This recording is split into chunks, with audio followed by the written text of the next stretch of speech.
رات کے 9 بجے ہیں۔ آپ دیکھ رہے ہیں زمانہ نیوز ہیڈ لائنز اور میں ہوں مومنہ حسین۔ مسلم لیگ نون کی جانب سے قومی اسمبلی کے امیدواروں کی حتمی فہرست جاری کر دی گئی۔ لسٹ میں 53 حلقے خالی چھوڑے گئے ہیں۔ اسحاق ڈار کی جانب سے social media platform X پر امیدواروں کی فہرست جاری کی گئی۔ اسحاق ڈار نے پنجاب، KPK، سندھ اور بلوچستان کے صوبائی اسمبلیوں کے ساتھ قومی اسمبلی کے امیدواروں کی بھی فہرست جاری کی ہے۔ یہ امر حیران کن ہے کہ نون لیگ ایک بڑی تعداد میں اپنے امیدوار کھڑے نہ کر سکی۔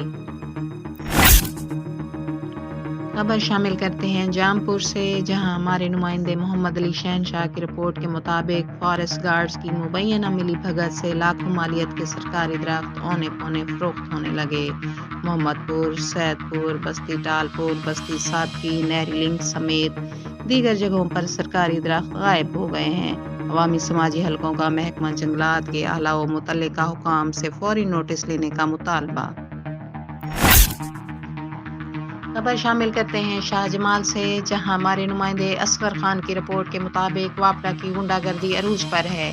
بل ادا ہونے کے بعد بھی میٹر چوری کرا لینا معمول بن گیا ہے۔ شاہ جمال کے رہائشی آصف کے 2 میٹر چوری ہو گئے۔ آصف کا کہنا ہے کہ وہ نماز جمعہ پڑھنے گیا، جب واپس آیا تو گھر کے باہر لگے بجلی کے میٹر چوری ہو گئے تھے۔ اس روز واپڈا دفتر شاہ جمال گیا اور فیصل کریم SDO کو واقعہ کا بتایا تو اس نے بھی غیر مناسب رویہ اختیار کیا۔ آصف کا کہنا ہے کہ انصاف فراہم کیا جائے۔ خبر شامل کرتے ہیں شکرگڑھ سے، جہاں ہمارے نمائندے محمد سلیم پرواز کی رپورٹ کے مطابق سرحدی گاؤں پسوال میں سرحد پار کر کے نایاب نسل کا ہرن پاڑا گھس آیا۔ شہریوں نے محکمہ کے ساتھ مل کر پکڑ لیا۔ محکمہ وائلڈ لائف نے ہرن کو شہریوں کے چنگل سے چھڑوا کر ظفروال روڈ پر پنہال جنگل میں آزاد کر دیا۔ انچارج وائلڈ لائف عامر چودھری کے مطابق نایاب نسل کا قیمتی ہرن تھا، جسے جنگلی حیات نے محفوظ مقام پر چھوڑا ہے۔ سعودی عرب کے ساحلی شہر الخبر میں بیورو چیف زمانہ نیوز لاہور کو پاکستان مغل سپریم کونسل کا ممبر مجلس عاملہ بننے پر دی ٹیلنٹ انٹرنیشنل کی طرف سے عشایہ کا اہتمام کیا گیا۔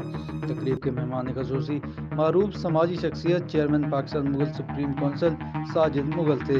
تقریب سے خطاب کرتے ہوئے مرزا ریاض بیگ کا کہنا تھا کہ انہیں بہت خوشی ہوئی کہ وہ پاکستان مغل سپریم کونسل کے ممبر بنے ہیں۔ ان کا کہنا تھا کہ وہ اپنی کمیونٹی کی بھرپور خدمت کا بیڑا اٹھائیں گے۔ خبر شامل کرتے ہیں مظفر گڑھ سے، جہاں ہمارے نمائندے رانا ثناء اللہ کی رپورٹ کے مطابق میونسپل کارپوریشن کی نااہلی کی وجہ سے غوث کالونی میں گندگی کے ڈھیر لگ چکے ہیں۔ علاقہ مکینوں کی زندگی اجیرن بن کر رہ گئی ہے۔ مسجد کے ساتھ بھی گندا پانی موجود ہے۔ گلی محلوں میں گندے پانی کی وجہ سے صبح اسکول جانے والے بچے بھی مشکلات کا شکار ہیں۔ اور خبر شامل کرتے ہیں پنڈ دادن خان سے، ہمارے نمائندے راشد خان کی رپورٹ کے مطابق سیاحتی شہر کھیوڑا میں چوریوں ڈکیتیوں کا سلسلہ تھم نہ سکا۔ سرے شام ڈاکو دکاندار سے گن پوائنٹ پر نقدی چھین کر فرار ہو گئے۔ پولیس بے بسی کی تصویر بن گئی۔ شہر میں دن بدن بڑھتی ہوئی وارداتوں کی وجہ سے عوام شدید خوف و ہراس کا شکار ہے۔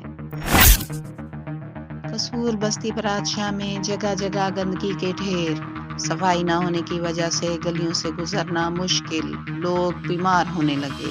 رپورٹ کر رہے ہیں سید عمر شیرازی۔ میں سید عمر شیرازی اور آپ دیکھ رہے ہیں زمانہ نیوز۔ ناظرین، اس ٹائم ہم موجود ہیں بستی برات شاہ، یہاں پہ بیماریوں کا شکار ہو رہے ہیں، بہت ساری مشکلات کا سامنا ہے۔ اس کی ریزن یہ ہے کہ یہاں پہ آپ کو میرا کیمرہ مین پیچھے دکھائے گا کہ یہ اب نالیوں کی صورتحال دیکھ لیں اور کچرے کی صورتحال یہاں پہ دیکھ لیں۔ یہاں پہ بارش ہو جاتی ہے تو بہت گندگی ہوتی ہے، گزرنے سے بہت تنگی ہوتی ہے۔ یہ براشا روڈ پہ بھی اتنا پانی ہوتا ہے یہاں سے گزرنا بہت مشکل ہو جاتا ہے، کافی اکٹھا ہو جاتا ہے۔ جب لوگوں کو پریشانی کا جب پانی باہر آنا شروع ہو جاتا ہے، لوگ پریشان ہو جاتے ہیں، پانی لوگوں کے گھروں میں داخل ہونا شروع ہو جاتا ہے۔ سید عمر شیرازی کو اجازت دیجیے، اللہ حافظ۔